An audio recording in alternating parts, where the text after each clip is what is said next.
This is Lansdowne Roar, the voice of the fans. Keano, he's in the wars again. Plus a fantastic weekend for the boys in green across the water. Although, with Ireland tumbling at the hands of England, is there apathy from Ireland fans or mere acceptance? It's Lansdowne Roar. Hello and welcome to another edition of Lansdowne Roar. David Dunn here, joined by Conor McAvoy. And of course, if you haven't already, please subscribe.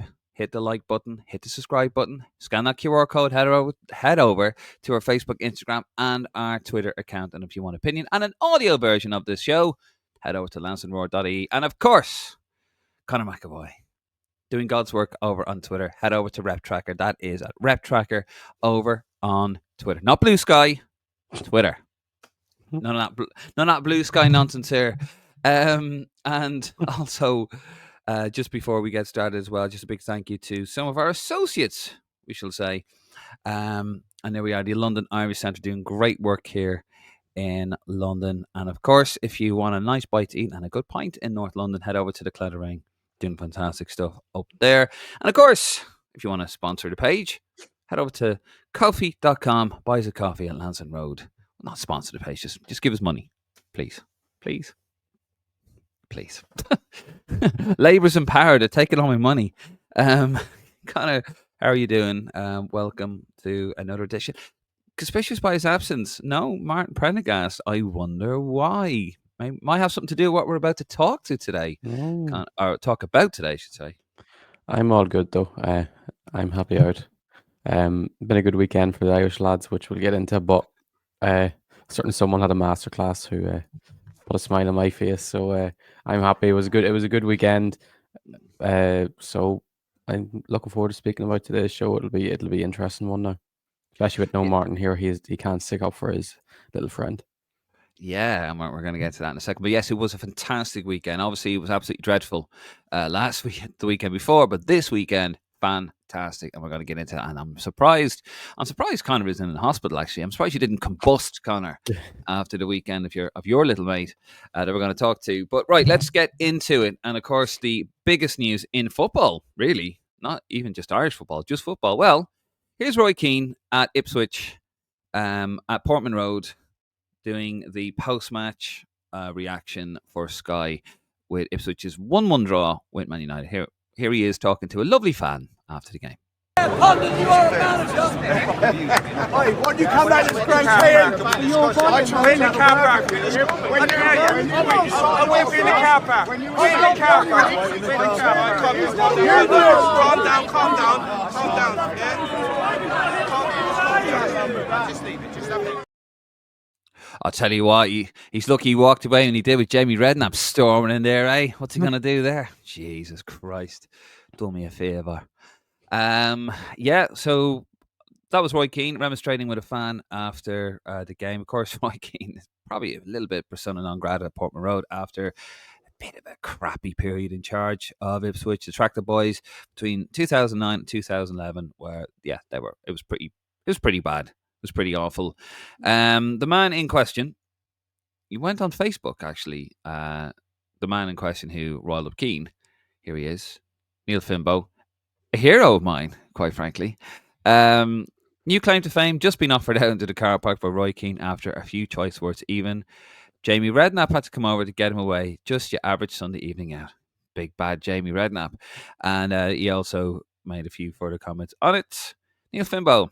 Yep, did remind him he set us back 5 years and ruined a football club. Also mentioned he wasn't fit to step foot anywhere near our ground. Oh, and I mentioned about him walking out on a World Cup and breaking Haaland's leg, which isn't as funny, and putting it in his autobiography. I hate the bloke, and that's been boiling up since he got sacked all those years ago. Just for the record, he didn't actually break Haaland's leg. Didn't end his career either. His career ended after an injury to another leg, and he actually played for Norway a few days later, so... there you go. Just for balance, because that's what we do here. So there you go, Conor. We put it up on the Facebook page. We got it off Twitter. Appears online that's not the only altercation. He had a previous altercation with him, didn't he? During the same evening, and then I think he went back again because there's another clip where he's talking to him earlier, and then he's gone back again. So clearly, this guy was just riling him up through the whole broadcast. Really, what do you make? You got a big grin on your face. What do you make of the whole thing? No, it's just funny though, isn't it?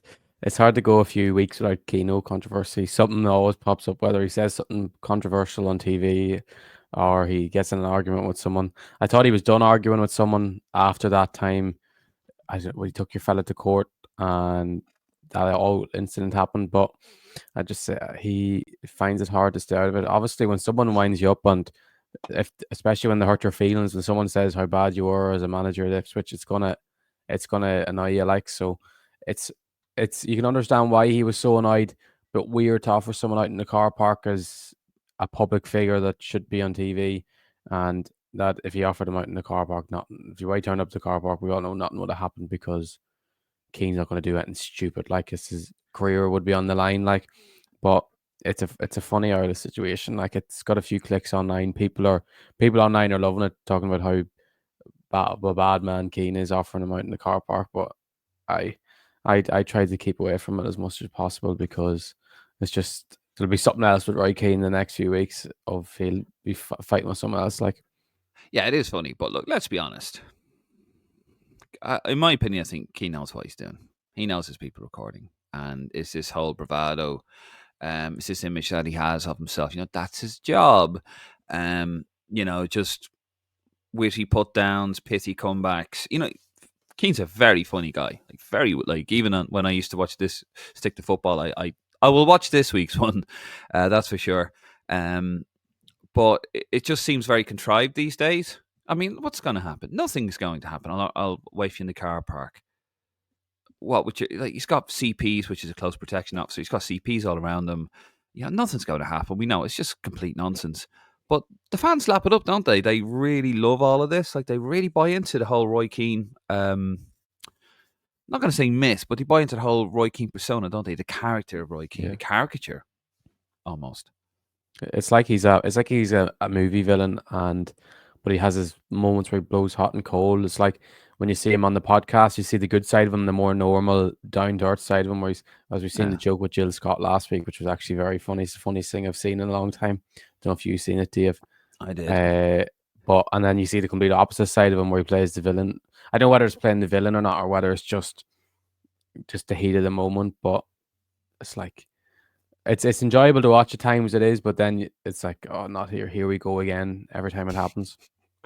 Yeah, I mean, I think it's harmless. I mean, look, at the end of the day, when you're in the public, under the guise of the public, you are susceptible to criticism. He was a terrible manager at Ipswich. He stank the place out, and you can understand why a manager might have an issue with, or a fan might have an issue with that. Now, do you stand there and constantly just shout?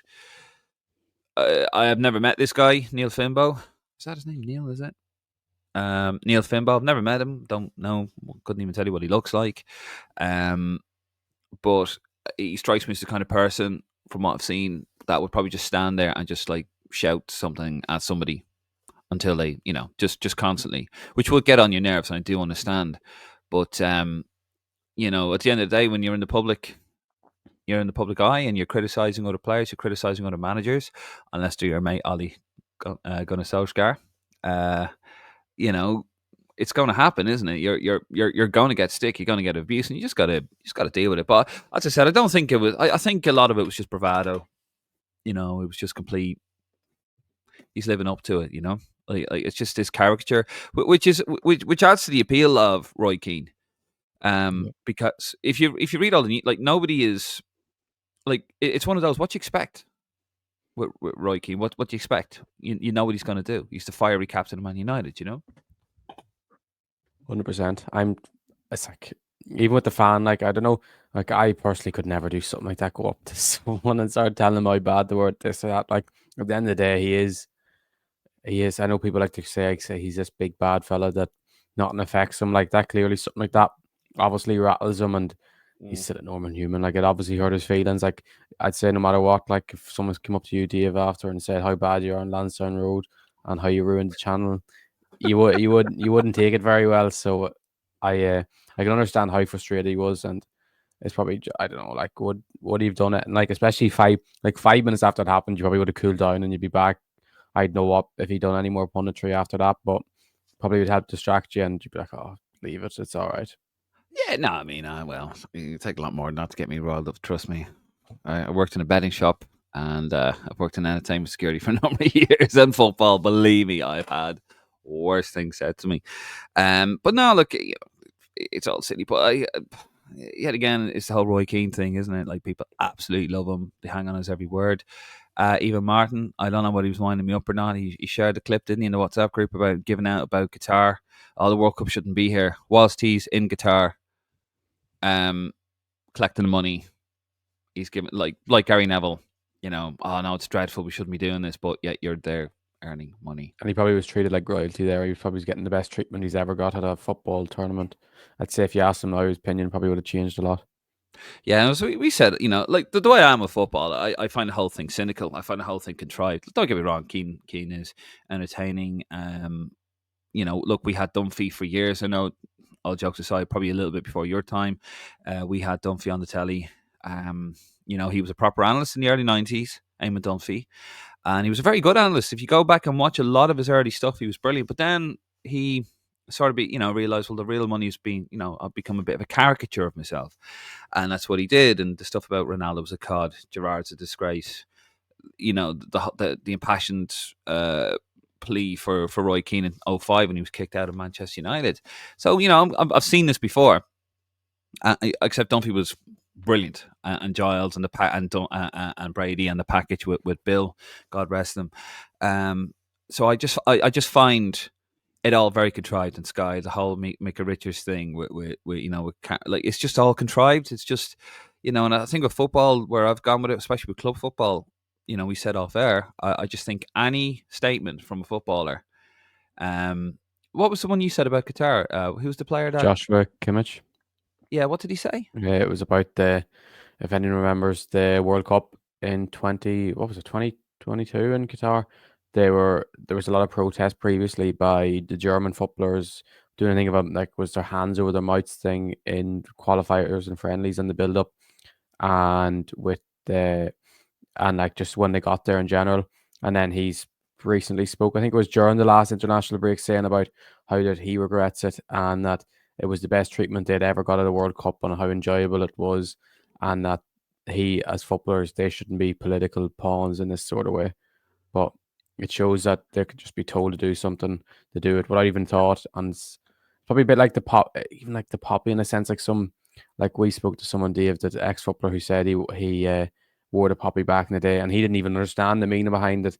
And if he would have known what it was, he probably wouldn't have wore one. So it's like people just be told, oh, you just wear that, and they do it, or do that and they'll do it because they don't really look into it, or they just, someone in their ear who they trust tells them to do it and they just do it.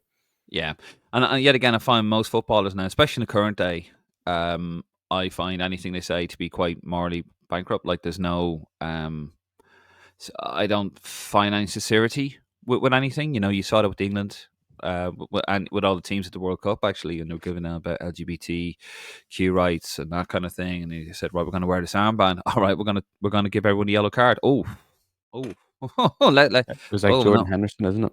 Yeah. Oh, let's back down. Jordan Henderson as well. So I just kind of find any of these things, like, I just find the whole, just anything they say, I just find it completely.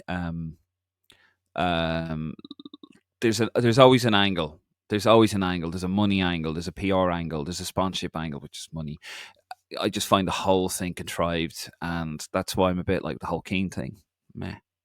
But anyway, tell us what you think in the comments. I'm sure we're going to get a few comments there. Sorry, Martin, you weren't here to defend your boy.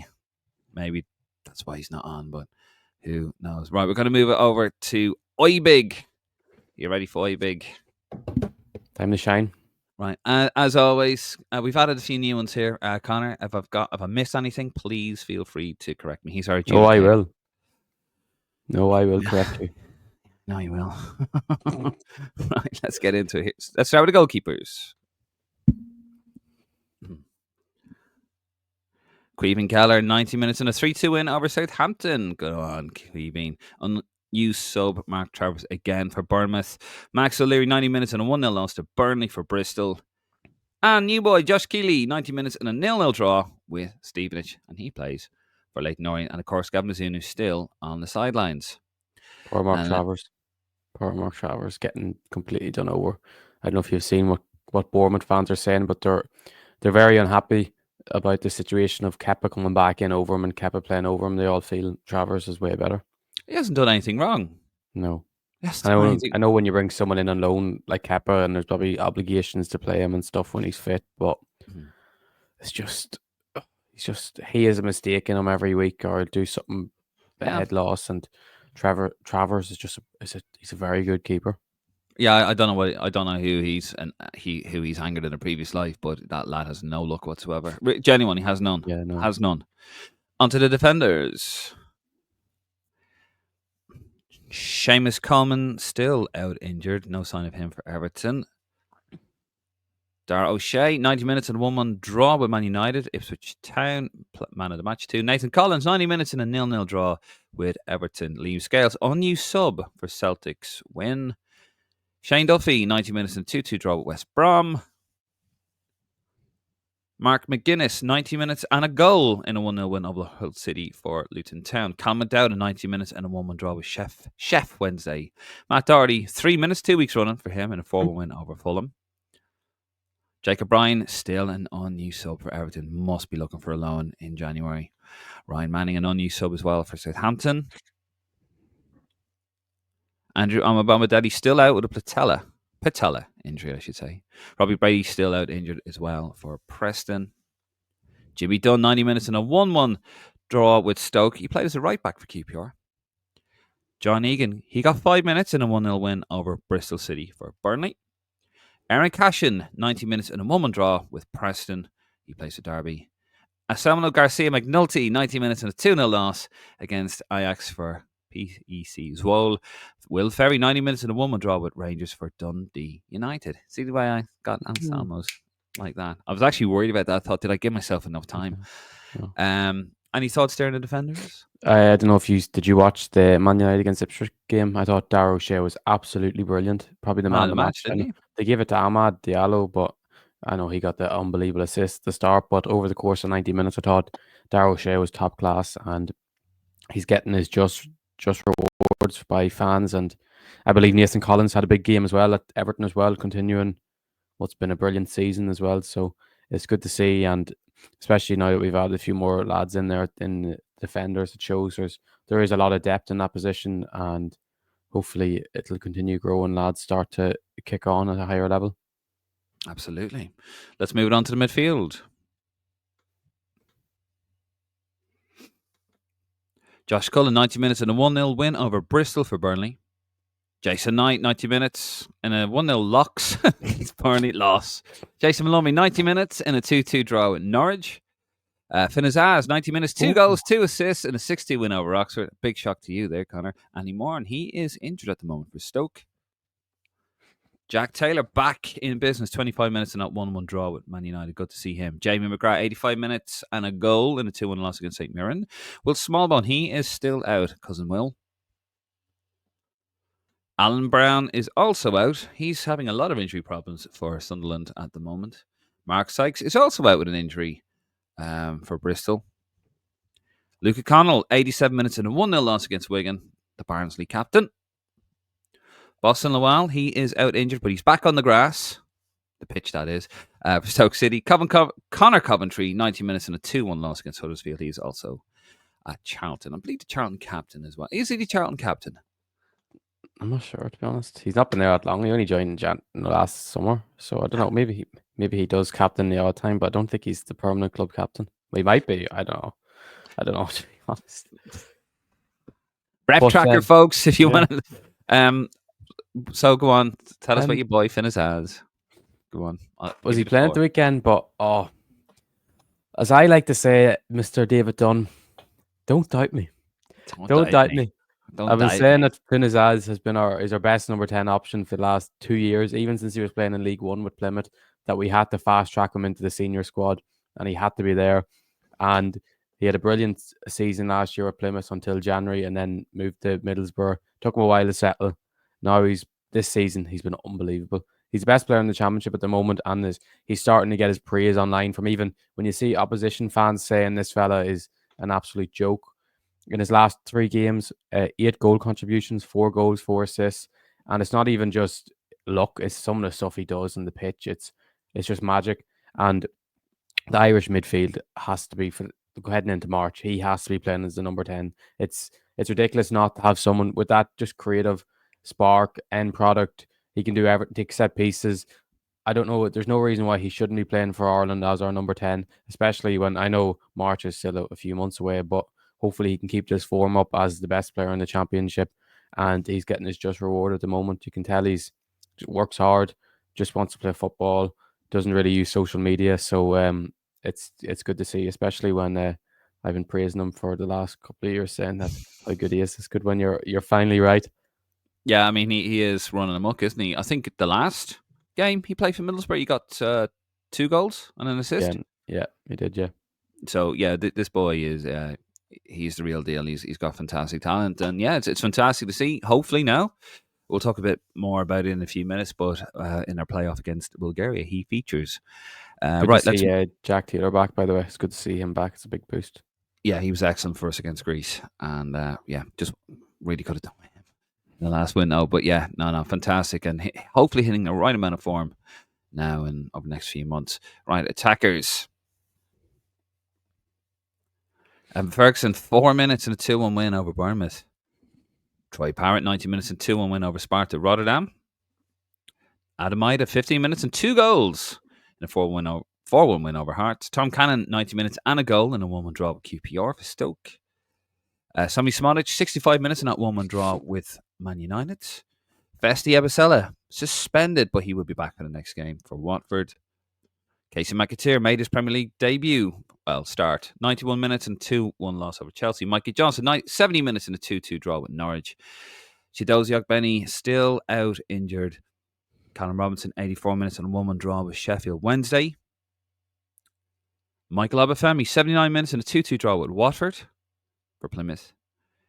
Aaron Connolly got his first goal for Sunderland in a 58-minute appearance in a 1-1 draw with Millwall. Brilliant for him. Sinclair Armstrong, 66 minutes and a 1-0 loss against Burnley.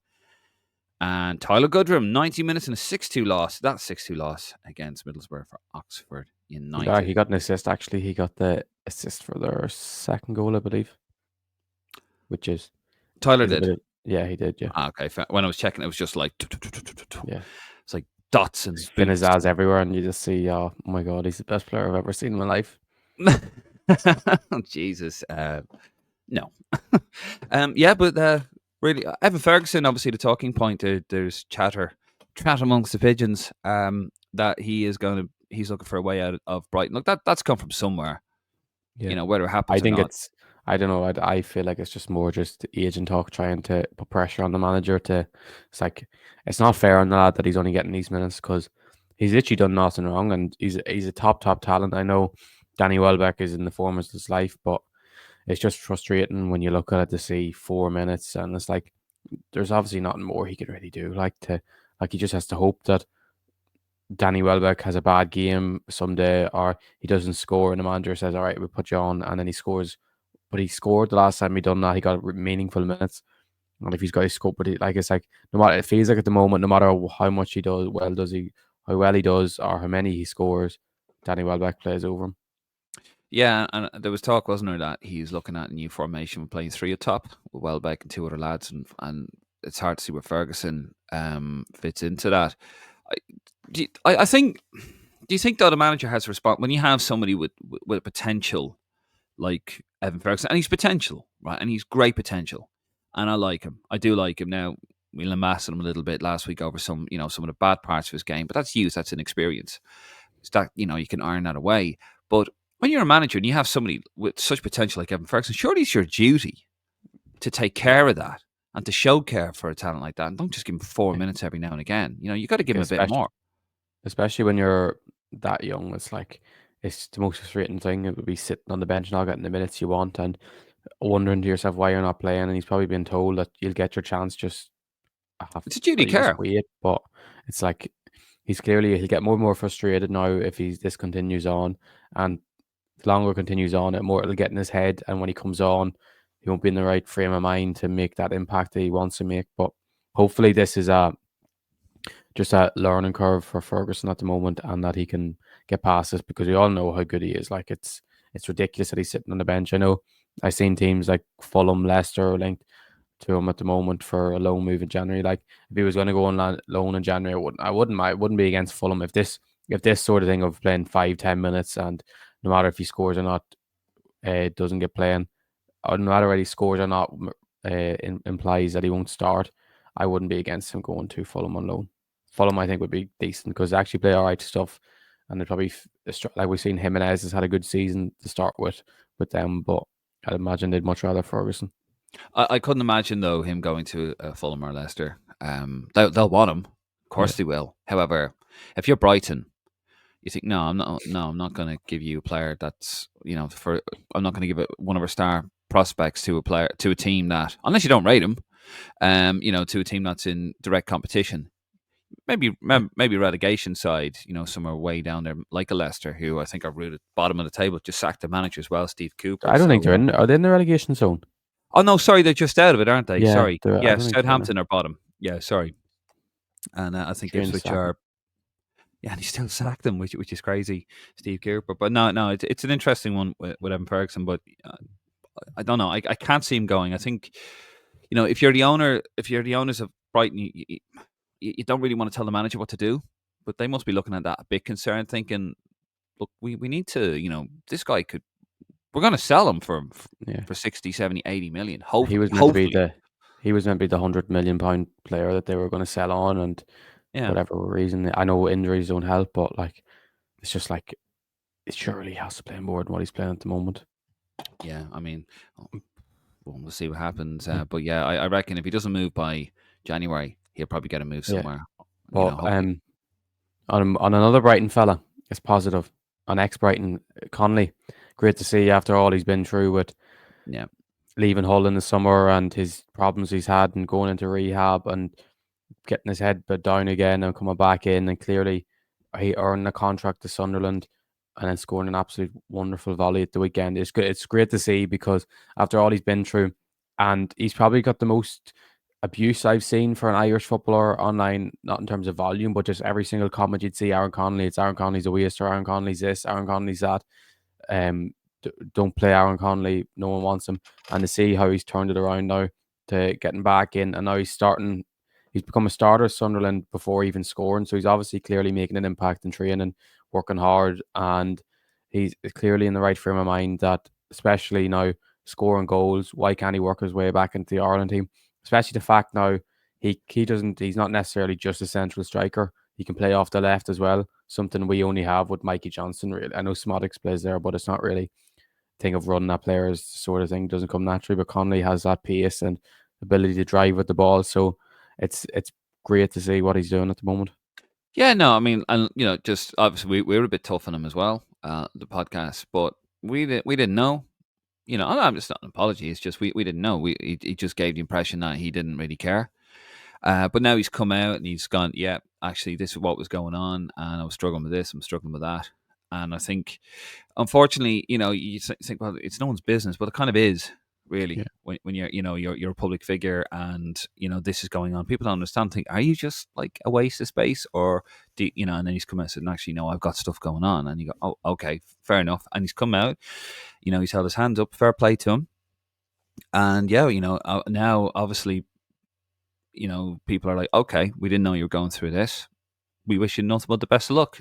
And we do wish him nothing but the best of luck. We've always said it. We hope he turns it around. And, the first,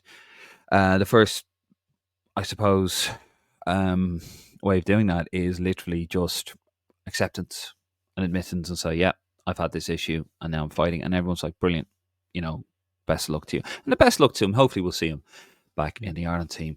Speaking of which, I'm going to mention this because we're getting asked over on the Facebook page a lot. But just to confirm it. So, the Ireland playoff, here we go. First leg, Thursday, the 20th of March, 2025. It is not in Sofia. It is in Plovdiv. Or Plovdiv, or whatever way you say it. It is in Plovdiv. It has been announced. It is not in Sofia. Because I'm getting asked about it. And by the way, no problem with you asking me. I just want you to have the right information. It's not in Sofia, it's in Plovdiv. And of course, the second leg is at home, and that's on the 23rd of March, 2025. Here's the stadium here. It's like the Hristov something or other. in Plovdiv. But that's it there. That's where we're playing. It's not in Sofia. It is in Plovdiv. And I'm going there. And Connor, have you got your flight sorted yet? No, not yet. But I'll be there. Jesus. Fucking hell. You lot stress me out, man. With your disorganization. When's the match? 20th of March. Yeah, March. It's not even December, mate. There's flights. The flights from Dublin to Sofia or Sofia to Dublin are €400 right now. And so, I'm not. what? I'm not getting that flight. Like, I'm not stupid. God, you kids, man, you stress me out with your disorganization. Martin Prendergast, happy with that. Well, yeah, I'm booked in. I'm flying London to Plovdiv direct Ryanair flight. There is a flight, and then on the way back, I'm gonna somehow get back to Sofia, and then I'm gonna get a flight from Stansted, Sofia to Stansted, and the next day flying out from City Airport to Dublin for a quick stop for the second leg, and hopefully see us maintain for the fourth time in a row, our League B standing. You probably want us to get relegated. I don't. Well, no. See, Mr. Negative.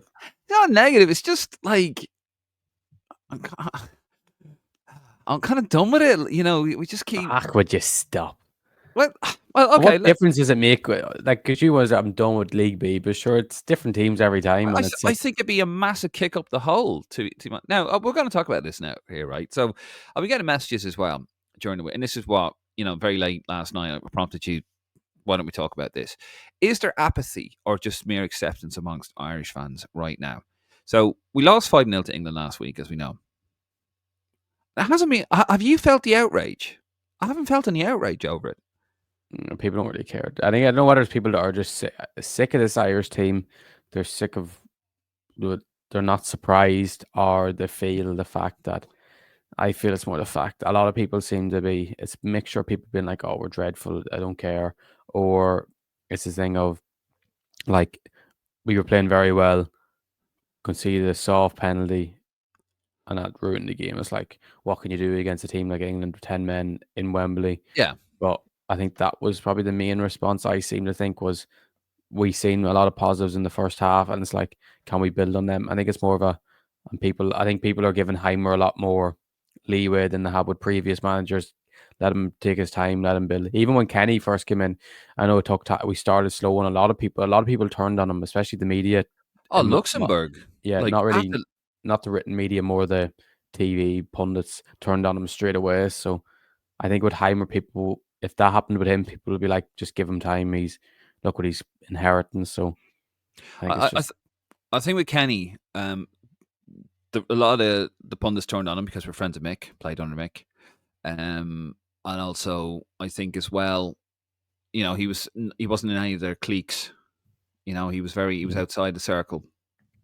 And I also think the game against Luxembourg at home, like, you'd swear we were, you swear he'd shot a kitten on television. Like, it was the outrage, and you think, look, guys, just hold on a minute. Like, let's not go mental here. I always maintain under Kenny that if we finish the campaign strongly, we're okay. If we finish it with a whimper, the way we started, and we're not going anywhere, yeah, get rid. And we finished it strongly. We gave them a little bit of a spanking of 3-0 in Luxembourg. You think, okay, we got a bit of retribution. No one ever mentions that. Anyway, and I don't want to go into the Kenny thing, but then you fast forward and getting spanked by England 5-0. People are like, but yeah. I think people find I did personally, I found the 2-0 at home a lot worse, because the performance that day is one of the worst performances I've ever seen from an Irish side. It's when he folded, wasn't it? Yeah, and especially the fact it was at home, and of course of who scored made it went from anger to heartbreak. It's bemusement for me thinking, like, the two out of, I mean, that's why fiction is, you can't lay a glove on fact. Like, you couldn't write that kind of stuff. If you wrote that in a book, you go, it's ridiculous. It was the most obvious bet to put on, by the way. It was the most obvious bet, and I didn't see anyone put it on. I seen someone put a tweet. I seen it and do it. I seen a couple of people were like, won a couple of grand off it because Grice and Grealish, but Jesus Christ. with an Hot Irish tub. manager, Yeah. as well in charge. Just you can't write this sort of stuff. Yeah, and I'm just worried. Like I am very worried about the state of the Irish football team. I'm Um, not. I know you're not, but this is the lowest I've ever seen it. And look, I was lucky enough to live through the Charlton I years. but I don't think it is. I just think we just had no luck, and we've had. I think in terms of this will be easily turned around once we get a couple of wins again. I think the lows we've had under Kenny, especially that Luxembourg game, was a lot worse compared to that squad. The end of the Martin O'Neill era, where Roy Keane, whether likes to admit it or not, they set Irish football back years from what Yeah, they'd done in their time in charge. I think it was a lot worse then because I think quick there was a lot wins. more Yeah. negativity and the negativity surrounding the FAI in general. I know there is still negativity now, but there's a lot more with the League of Ireland buzzing with a lot more. I know there's questions and marks over the people in charge at the moment, but there's more people involved now who purely are there for the benefit of Irish football and want to make a change.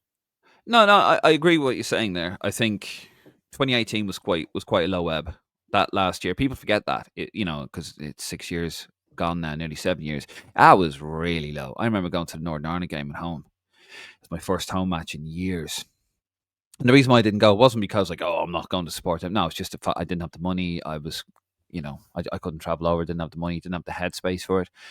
And I thought, this is really bad. This is a really low ebb here. And yeah, I think they got short term wins, O'Neill and Keane, but long term, there was no development there. There was no plan. People have to remember that there was no plan for the team. Players like Doherty, okay, we lambast him now, but when he was doing really well in the championship at the time for Wolves, the lad couldn't get anywhere near the team, and we're playing like Cyrus Christie in the middle of the park. This kind of nonsense, and telling him, and the team was fractured. And I don't think on the pitch is the worst, but what I mean is I just think where it's at amongst the people, I think it's really bad. I think the FAI, they finally have, time will tell, obviously, but, they seem to have a CEO who seems to be, who cares and, he wants to engage with fans. I mean, he was there at the thing on Saturday. Time will tell. I mean, we have said this to David Carell as well. Look, time will tell. We'll call it as it is. We're rooting for them. Of course we are. We want a functioning FEI. We want football to flourish in Ireland. We're rooting for them. We don't want them to not succeed. But time will tell on that one. And of course you had the mess under John Delaney. We knew it was a mess, just no one realised to the extent of. But I just think at the moment, in terms of interest from the public, I think it's really bad. Now, don't get me wrong, right? Irish fans are always fickle. I'm going off on a tangent here, but I remember, right, when I can remember the Charlton era, and like it got to the stage where if we conceded a goal, what? Honest to God, that's hard to imagine. If you conceded a goal, you went, "Excuse me." If we lost, you were disturbed by it. It was disturbing. It didn't happen. It didn't happen. And then it just crumbled very quickly. Mick took over, 8 games until a win. And then, even then, when we were obviously doing well at the start, I remember when we beat Croatia 2-0 in 1998, at the start of the Euro 2000 qualifier, a top Croatian team had just finished third in the World Cup that summer. Top team, Šuker, Boksic, brilliant players. And they were still going, we're still crap. Just beating Croatia. Like, you could see there was a turn, and there was a turn, and we became one of the best teams in Europe. And it just took ages for us to lift that. And people back then thought that team was crap, because we didn't have Whelan, Brady, McGrath. It's just mad when you look back at it. But I don't know, Conor. I'm going off on a tangent here. Sorry, I'll let you come in. But I just feel now like there just seems to be now this League of Ireland, which is great, and I think those hardcore fans now are going to start looking to the League of Ireland. I think the pricing of the season tickets hasn't helped. I think the jersey situation hasn't helped. And now the club situation probably won't help either. With the fan clubs, with the tickets, I don't know. I just find it a little bit. I don't know. I just feel like we're in a bit of a footballing dystopia. Yeah, you're not wrong in that sense. To be fair, like it is, the League of Ireland is the big glowing point for Irish football at the moment. And I don't know if you've seen the thing last night in Premier Sport with all the people running for election, and it was brilliant to see what they done. And the main talking point of obviously was the League of Ireland academies, which is what is the future of Irish football. It is, if we can't develop our own we'll never get anywhere. Like we might qualify, like people say we're never going to qualify again the way it's did again.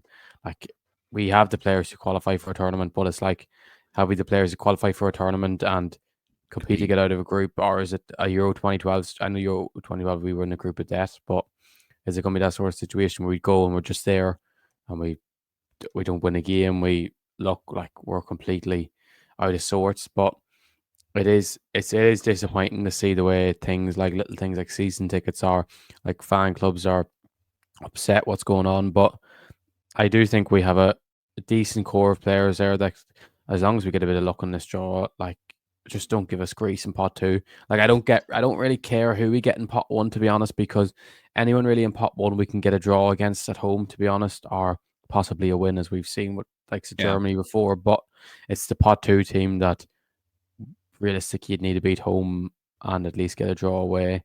That is the more important thing. But like, as we know with Irish people, like if we qualify for this World Cup, suddenly again Ireland's the greatest football country in the world. All these people who have no interest in international football are suddenly international football fans again. And that's really it. It's Irish people are very fickle. Flip-flop. They like to flip-flop in matters like this. But as we know, Dave, we'll remember these people who are crying now. You're on a list. Yeah. No bandwagon for you.